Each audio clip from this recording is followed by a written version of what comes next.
All right, let's try the intersect command for example 3 for this video. The first thing I want to do is I want to clear out what I have in my y values. So I press y or y equals, and I have some numbers in y1 and y2, so I'm going to clear those down and clear. And a lot of times I like to reset my zoom, so I'm going to zoom standard. And that just kind of gives me my standard viewing window. Let's turn this on.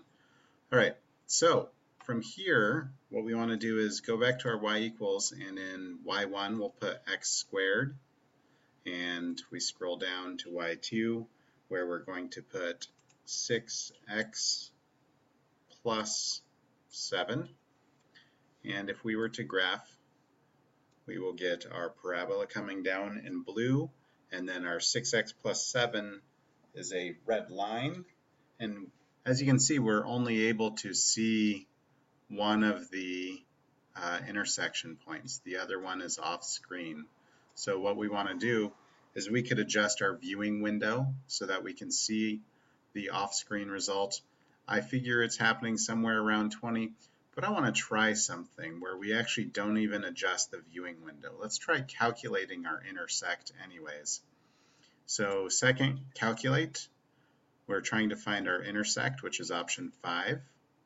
And we're on our first curve, so we can press enter. And we're on our second curve, so we press enter. And then for a guess, let's scroll our mouse to the right until, well, we're off screen now. I figure I don't know, somewhere around the intersection. It's really hard to tell, but let's see what happens if we press enter. And it found the intersection that was closest, which happened to be the one on the left side of the screen. So that's good. That jives with our answers that we found algebraically of -1. So if we want to find that intersection off to the right, we could try that method again. Maybe we can adjust our viewing window. Maybe what we can do is we can zoom out, something that allows us to find that other intersection. So I'm going to try the zoom out feature. Zoom out is 3, and see how our cursor is up in the upper area. I want to zoom out centered somewhere around that point. So we'll zoom out. We just hit enter, and it redraws the graph for us. There's our parabola, and our red line comes in, and ooh, now we see very close to what looks like the other intersection.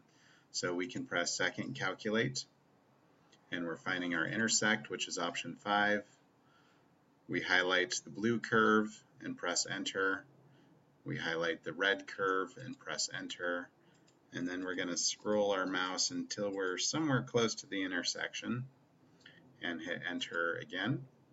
And it tells us that the intersection is 7. And we go back to the stem of the problem, and it says, when is x squared, the blue curve, less than the red curve or red line? And it looks like that occurs from -1 to 7. So the solution is for -1 is less than x is less than 7. Now this graph looks nothing like the one that I drew in my video notes, and the reason is because I did it differently in the video notes. Let's take a look at another way to do this. If I go back to my y equals, and I'm going to clear out the second equation, and I'm going to adjust my first equation to be x squared minus 6x minus 7. And then we'll just do a zoom standard on that. Zoom standard is option 6. And the parabola comes swooping down and then curves back up. And we have something that's starting to look a little closer to what I drew in the video notes. And what we want to do is we're actually finding when is this equation less than 0. And it's less than 0 from -1 down back up to 7. So I'm going to show how to use the 0 command in the third example, but that's another way we could do this.